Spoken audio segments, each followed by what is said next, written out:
Landfilling sites.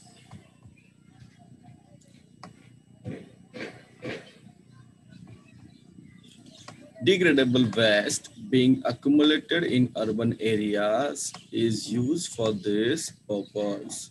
Large pits are dung. Large pits are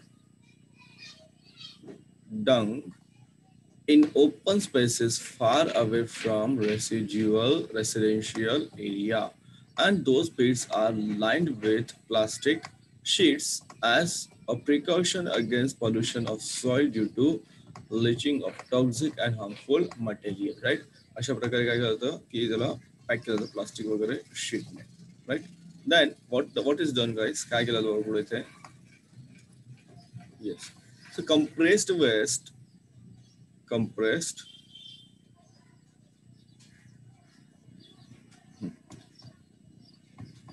compressed waste is dumped in pit. The pit मध्ये dump केले जाते. It is covered with layers of soil, sawdust, leafy waste, and specific biochemicals. Bioreactors are mixed at some places. Microbes present in the soil and the other top layers decompose the waste. Completely filled pit is sealed with soil slurry. Is filled with soil slurry. Best quality compost is formed after a few days. Such landfilling sites can be reused after removal of compost. त्यातून तुम्हाला compost मिळतं and that can be reused again. त्याचा diagram already पाहिला होता आपण फुटकोरचं याचं. Yes, so भूमिभरण स्थळे किंवा लँड फिलिंग साईट्स त्याला म्हणतात. तर हे जे असं शहरांसाठी वापरलं जातं. शहरात जो काही कचरा जमा वगैरे होत असतो, शहरात जो कचरा जमा होत असतो त्या कचऱ्यावर काय केलं जातं बघा, तर जमा होणारा विघटनशील कचरा, कोणता कचरा जो विघटन त्याचं होऊ शकतं, प्लास्टिक वगैरे नाही, तर या पद्धतीसाठी वापरला जातो. नागरी वस्तीपासून काय करतात, लांब मोकळ्या जागेत, नागरी वस्तीपासून ज्या ठिकाणी लोक राहत नाहीत अशा लोकांपासून दूर लांब अशा मोकळ्या जागेमध्ये काय करतात, खड्डे करून त्यात प्लास्टिकचे अस्तर घातले जाते. काय केलं जातं, प्लास्टिकचे अस्तर घातले जाते. कचऱ्यातील अशुद्ध किंवा विषारी द्रव झिरपून मातीचे प्रदूषण होऊ नये म्हणून ही काळजी घेतली जाते. कारण जे सांडपाणी असतं ना, जे आपल्या घरामध्ये तयार होतं किंवा इंडस्ट्री वगैरे तयार होतं, ते पाण्यामध्ये अनेक प्रकारचे अशुद्ध विषारी द्रव असू शकतात. त्यानंतर हा जो काही दाबून गोळा केलेला जो कचरा असतो बघा, हा जो दाबून गोळा केलेला जो कचरा कंपोस्ट हे म्हणतात आपण, कंप्रेस्ड वेस्ट म्हणतात. कंप्रेशन म्हणजे दाबून गोळा दाबलेला. तर तयार केलेल्या खड्ड्यामध्ये टाकला जातो आणि त्यावर माती किंवा लाकडाचा भुसा, हिरवा कचरा, पालापाचोळा, विशिष्ट जैवरसायन यांचा थर ते पसरतात. त्या सगळ्या गोष्टी त्या ठिकाणी पसरतात. काही ठिकाणी काय होतं, त्यामध्ये बायो रिएक्टर्स मिसळले जातात. काही ठिकाणी बायो रिएक्टर्स मिसळले जातात. कचरा माती किंवा क्षारासाठी वापरलेले विशेष पदार्थ यातील सूक्ष्मजीव कचऱ्याचे विघटन घडवून आणतात. खड्डा पूर्ण भरल्यानंतर माती लिपून बंद केला जातो. काही आठवड्यांनी त्या ठिकाणी उत्कृष्ट असं खत तयार होतं. काय तयार होतं, कंपोस्ट किंवा खत त्या ठिकाणी तयार होत असतं. त्यानंतर खत जर काढून घेतलं तर रिकामं झालेलं जे भूमिभरण स्थळ आहे ते पुन्हा वापरता येतं. ते काय, त्याला पुन्हा आपण वापर त्याचा करू शकतो. ठीक आहे, अशा प्रकारे सूक्ष्मजीवांचा वापर झाला. आणखी काय वापर आहे बघा सूक्ष्मजीवांचा, त्याला सिवेज मॅनेजमेंट म्हणतात. काय म्हणतात, सिवेज मॅनेजमेंट. तर in villages, domestic sewage is disposed of either in nearby soil or in biogas plant. However, in cities, sewage needs to be carried to processing unit by and acted upon by microbial processes. Microbes which can decompose any compound as well as destroy the pathogens of cholera, typhoid, etc. are mixed with sewage. The release of methane and carbon dioxide by decomposition of carbon compounds present in sewage. Phenol oxidizing bacteria decompose xenobiotic chemicals present in the sewage. तर सूक्ष्मजीव त्या ठिकाणी असणाऱ्या दुसऱ्या सूक्ष्मजीवांना मारतात. त्यासाठी सूक्ष्मजीवांचा वापर केला जातो.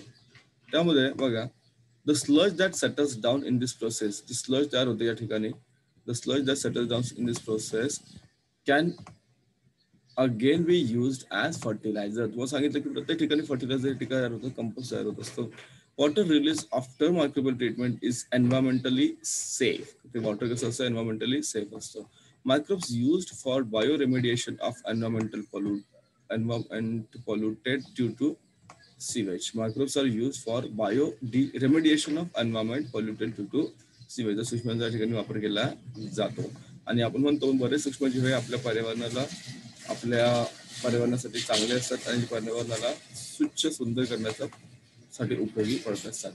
तर गावामध्ये तुम्हाला सर्वांना माहिती असेल की गावामध्ये जो काही कचरा असतो, घरातील जो सांडपाणी वगैरे असतं, हे सांडपाणी काय करतात तर लगेचच्या जमिनी किंवा बायोगॅस यंत्रामध्ये सोडलं जातं. म्हणजे मोठे शहर असतं त्या ठिकाणी जो सांडपाणी जमा होतं ते सांडपाणी प्रक्रिया केंद्रात नेऊन त्यावर सूक्ष्मजैविक प्रक्रिया कराव्या लागतात.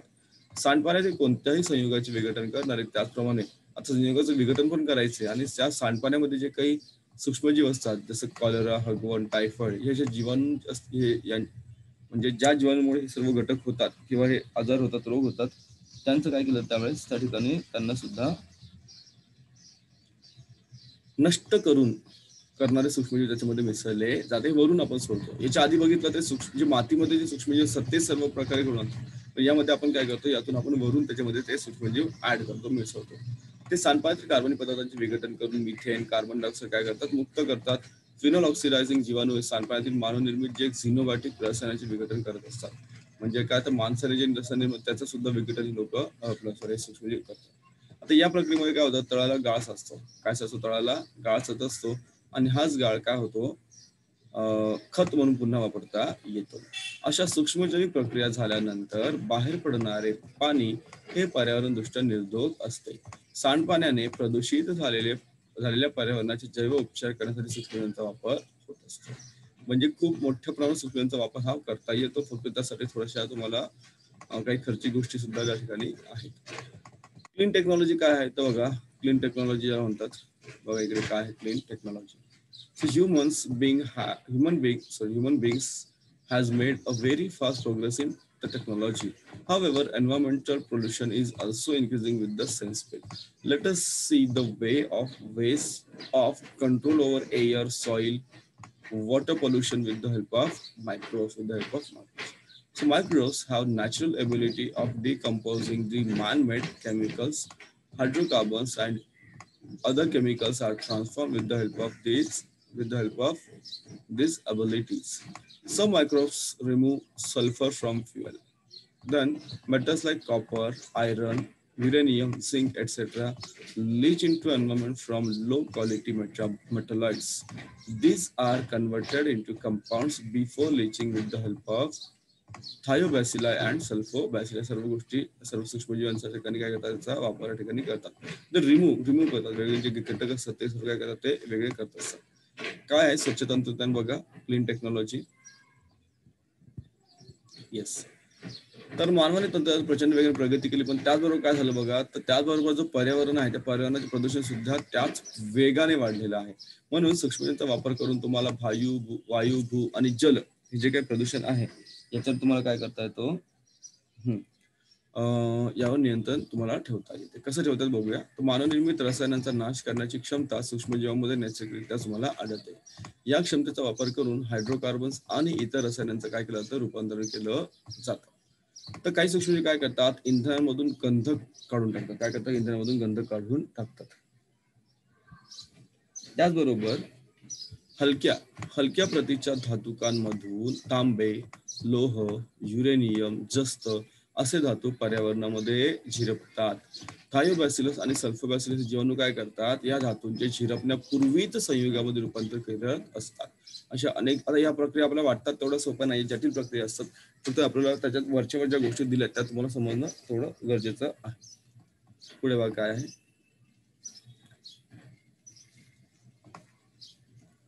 इथे तुम्हाला काही सूक्ष्मजीवांची नावं दिली, जसं अल्कानोव्होरॅक्स, बॉर्क्युमेन्सिस किंवा स्युडोमोनास, पी सायलेंट आहे, त्याबरोबर ऍसिडोफिलस वगैरे, आणखी जिओबॅक्टर. हे काही सूक्ष्मजीव, त्यांचा वापर काय आहे, कुठे आहे, कसा आहे, तो आपल्याला या ठिकाणी पाहायचा आहे.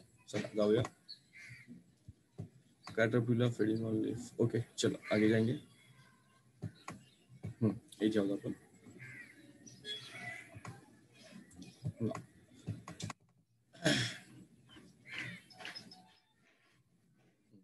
So you must have seen or read the news of dead fishes or oily water accumulating at the sea coast. तर समुद्र किनारी बऱ्याच वेळा तुम्ही पाहिलं असेल बरेचसे मासे मेलेले असतात किंवा ऑइली इकडे तेलाचं थर या ठिकाणी साचत असं तुम्ही त्या ठिकाणी पाहिलं असेल. ऑइल म्हणजे कोणतं तर क्रूड ऑइल किंवा खनिज तेल. So why does this happen, हे का बरं होतं? So spilling of petroleum oil occurs in ocean due to various reasons. This oil may prove fatal and toxic to aquatic organisms. It is not easy to remove the oil layer from the surface of water by mechanical method. तर काय होतं बघा, एखादा समुद्र आहे समजा, या समुद्रामध्ये समजा एखादा जहाज आहे, त्या समुद्र आहे, एखाद्या ठिकाणी मोठं जहाज आहे, त्या जहाजातून तेलगळती झालेली आहे. ते काय होतं, या ठिकाणी पूर्ण ती तेलगळती या ठिकाणी संपूर्ण पसरतं. तर तेल पसरल्यानंतर काय होतं की it is very toxic to aquatic organisms. It is very toxic to aquatic organisms. बरोबर, सूक्ष्मजीव आपलं जे काही पाण्यामध्ये मासे वगैरे असतात त्यांच्या टॉक्सिक आहे. आता इथे काय होतं बघा पुढे, तर मेकॅनिकल मेथड तेल काढणं आपल्याला कठीण आहे, फार कठीण आहे, सोपं नाही.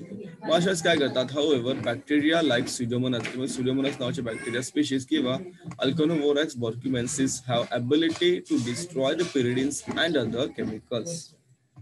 Hence, these bacteria are used to clear the oil space. या सूक्ष्मजीवांचा वापर केला जातो. कोणाचा बघा, स्युडोमोनास आणि अल्कनोवोरॅक्स. सो हे स्युडोमोनास किंवा कोमोनास याच्या स्पीशीज असतात, they are use for this purpose. तर ते काय करतात, ते त्याच्यामध्ये पिरिडिन्स वगैरे असतात तर डिस्ट्रॉय करतात आणि ते काय करतात, ती जी काही ऑइल स्पिल आहे, जे तेलाचा थर आहे तो कमी करण्याला मदत करतात. Hence, the bacteria are used to clear the oil space. These are called as hydrocarbonoblastic bacteria. काय म्हणतात, HCB, plastic bacteria, HCB. So HCB decompose hydrocarbons and bring about the reaction of carbon with oxygen. CO2 and water is formed in this process. Actually hydrocarbon म्हणजे काय, तर आपण जे oil आहे त्याला hydrocarbon म्हणतो, त्याच्यामध्ये हायड्रोकार्बनचं प्रमाण जास्त असतं.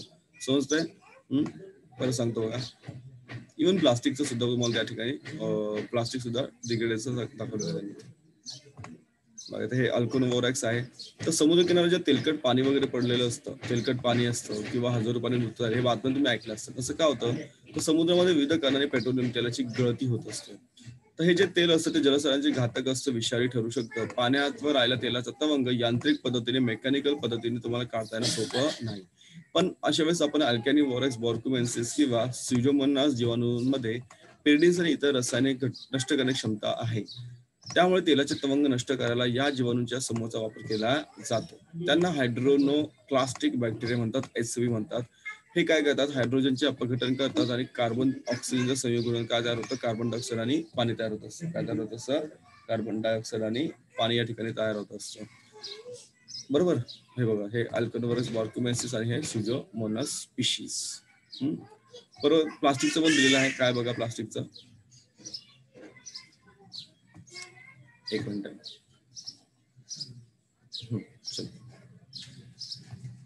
सो प्लास्टिक बॉटल्स जे असतात, plastic bottles are formed from the chemical substance that is PET. PET म्हणजे काय, पॉलिइथिलीन टेरेफ्थॅलेट पॉलिएस्टर. तुम्ही जर तुमची प्लास्टिकची बॉटल बघितली तर प्लास्टिकच्या बॉटलच्या बॉटमला PET पेट लिहिलं असतं. काय असतं, PET पेट. तुम्ही बघा कधी पण तुमच्या प्लास्टिकची कुठली वस्तू असेल, जवळजवळ बऱ्याच वस्तूमध्ये बऱ्याच प्लास्टिक पेट बनवलं असतं.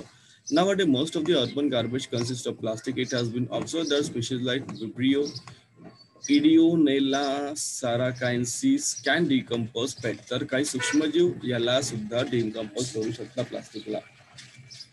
Similarly, species of fungi like Actinomyces, Streptomyces, Nocardia, Actinoplanes have ability of decomposing rubber from the garbage. रबरला सुद्धा डिकंपोज करण्याची क्षमता काही सूक्ष्मजीवांमध्ये आहे. समजतंय?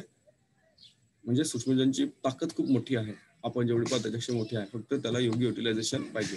त्याच्या प्लास्टिकच्या बाटल्या त्याच्यामध्ये पेट असतं. काय असतं, पेट या रासायनिक बनलेलं पॉलिइथिलीन टेरेफ्थॅलेट. पॉलिइथिलीन टेरेफ्थॅलेट. तर अलीकडच्या काळामध्ये नागरिक कचऱ्याचा मोठा भाग या प्लास्टिकने व्यापलेला आहे.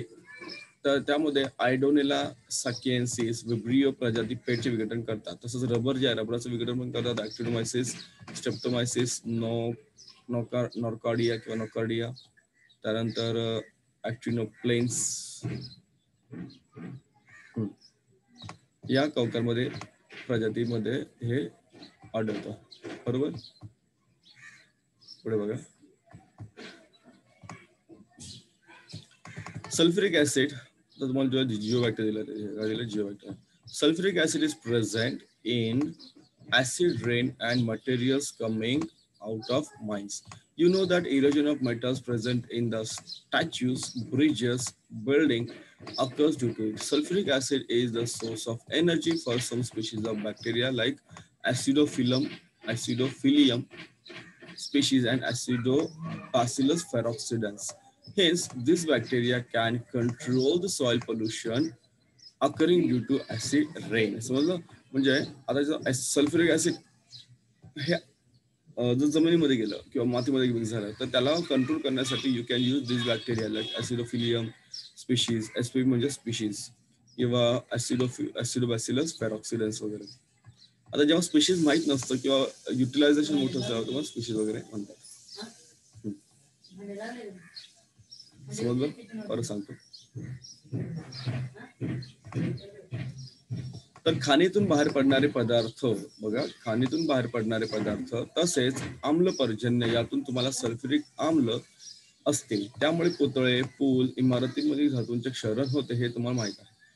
ऍसिडोबॅसिलस पेरॉक्सिडन्स व ऍसिडोफिलियम प्रजाती ज्या जीवाणूंसाठी सल्फ्युरिक आम्ल हा ऊर्जेचा काय आहे स्रोत आहे.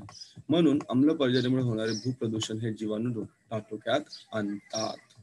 त्यानंतर आणखी तुम्हाला दिलं जिओ बॅक्टर, काय त्याचं युटिलायझेशन काय यूज आहे बघा पुढे.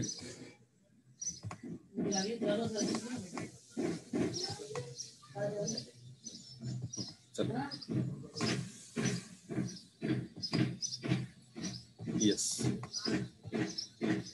the water soluble salts of uranium बघा, water soluble salts of uranium are present in the waste products during electroplating and in influent released in the environment from the atomic energy plant. Geobacter converts these salts of uranium into insoluble salts and thereby prevent those salts from mixing with the groundwater sources. Geobacter सुद्धा ठिकाणी utilisation करतात, वापर करतात त्या salts युरेनियमचा. Uranium तुम्हाला सर्वांना माहिती आहे, युरेनियम काय तर अणुऊर्जा प्रकल्पामध्ये वापरलं जातं. उत्सर्जनात आणि विद्युत विलेपनामध्ये युरेनियमचे जलविद्रावक क्षार बनतात. जिओबॅक्टर काय करतात हे बघा, हे जिओबॅक्टर दिसतं तुम्हाला. हे जिओबॅक्टर काय करतात, हे जीवाणू या युरेनियम क्षारांचं अविद्रावक क्षारामध्ये रूपांतर घडून आणतात. अविद्रावक परत मिसळत नाही आणि जमिनीतील पाण्याच्या साठ्यामध्ये मिसळणे ते रोखतात. पुढचा एक शेवटचा पार्ट आहे आपल्याकडे, सूक्ष्मजीव आणि शेती, micro organisms and agriculture. Microbes and farming. Microbes and farming. So how the bacteria present in the soil and root nodules of leguminous plants are useful. Leguminous plants म्हणजे काय, तर जसं आपण शेंगदाणा वगैरे म्हणतो ना त्याप्रमाणे. Microbial inoculant काय, तर some microbes containing inoculants are produced by process of fermentation. These inoculants are sprayed on seeds before sowing and some of the inoculants are released into plants. Microbes in the inoculants help in plant growth by supplying nutrients. They improve the quality of vegetarian food. Solution containing azotobacter and artificial nitrogenase is used in organic farming. Organic farming हा शब्द तुम्ही ऐकला असेल. आता सध्या लोक chemical कमी वापरायला लागलेले आहेत. Soil pollution occurring due to chemical fertilizers is prevented due to use of this solution. Fluoroacetamide-like chemicals are mixed with soil due to use of chemical pesticides in agriculture. These prove to harmful other plants and animals as well as cause skin diseases to humans. So these pesticides in the soil can be destroyed with the help of microbes. Microbes चे एवढे उपयोग आहेत, ते पेस्टिसाइडला सुद्धा destroy करू शकतात. they can destroy, right? मग तुम्हाला पुढे एक नवीन वर्ड तुम्हाला दिला, बायो इन्सेक्टिसाइड. काय आहे तुम्हाला सांगतो पुढे. तर सूक्ष्मजीव शेतीशी संबंध काय, तर सूक्ष्मजैविक संरोपण त्याला म्हणतात. काय म्हणतात, सूक्ष्मजैविक संरोपण. इनोक्युलट, तर किण्वन प्रक्रियेने काय सूक्ष्मजीव संरोपण होते, इनोक्युलट जातं. ते काय करतात, पेरणीमध्ये बियाणांपासून या पोषक स्वरूपाची फवारणी केली जाते. काय करते, फवारणी केली जाते. तर काही जे सरोप असतात ते वनस्पतींमध्ये सोडले जातात. सरोपातील सूक्ष्मजीव त्या वनस्पतींना पोषक द्रव्यांचा पुरवठा करून वाढीस करतात, मदत करतात. वनस्पतीजन्य अन्नांचा दर्जा वाढवतात. सेंद्रिय शेती करताना कृत्रिम नायट्रोजिनेज ऍझोटोबॅक्टर युक्त द्रव्य वापरले जातात. तर रासायनिक खतांमुळे तुम्हाला सर्वांना माहित आहे की आता सध्या रासायनिक खतांमुळे भूप्रदूषण हे मोठ्या प्रमाणात वाढतंय. तर रासायनिक खतामुळे होणारे जे भूप्रदूषण आहे या अशा प्रकारच्या द्रव्यांमुळे काय होतं तर रोखले जातं. शेती उद्योगामध्ये रासायनिक कीडनाशके त्याचबरोबर कीटकनाशके यांमधून फ्लोरासिटामाइड सारखी रासायनिक द्रव्ये मातीत मिसळत असतात. ती इतर वनस्पती व गुरांसाठी घातक ठरतात. मानवासाठी त्वचारोग कारक ठरतात. ही मातीतील कीटकनाशके सूक्ष्मजीवांमार्फत नष्ट करता येतात. लक्षात घ्या, जरी मातीमध्ये कीटकनाशके वगैरे गेलेली आहे ती सुद्धा आपण नष्ट करू शकतो. आणि शेवटी तुम्हाला या झाडाचा एक शेवटचा जो पार्ट दिलेला आहे तो दिलेला आहे तुम्हाला बायो इन्सेक्टिसाइड्स. काय तुम्हाला बायो इन्सेक्टिसाइड काय बघा bio insecticides. So bacterial and fungal toxins which can destroy pests and pathogens can directly integrated into plants with the help of biotechnology. बरोबर, बायोटेक्नॉलॉजीचा यूज होतो आणि त्या ठिकाणी डायरेक्टली आपण वनस्पतीमध्येच त्यांना अशा प्रकारे काय करतो टॉक्सिन्स म्हणजे बॅक्टेरिया फंगल टॉक्सिन्स ऑलरेडी त्यांना तयार करत असतो. So being toxic to insect that do not consume the plants. लक्षात घ्या, do not consume the plants. Similar to bacteria, some of species of fungi and viruses are useful as pesticides. Spinosad, a byproduct of fermentation, is a biopesticide. हे काय तर biopesticide या ठिकाणी आहे. Getting?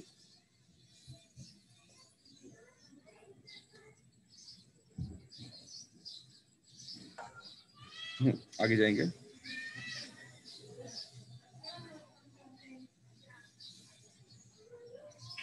चलो,